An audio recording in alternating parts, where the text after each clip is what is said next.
வச்ச தங்க மகன் சாமி.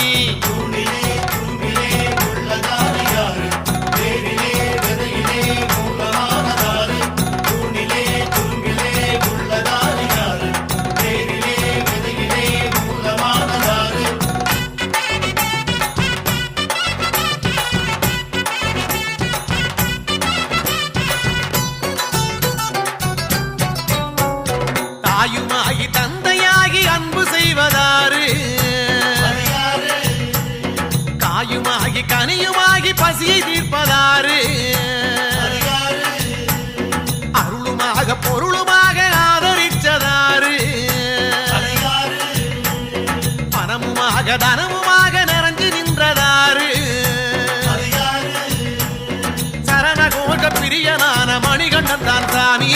சபரிமலை வாசனான கம்பனத்தான் சாமி. சரணகோஷ பிரியனான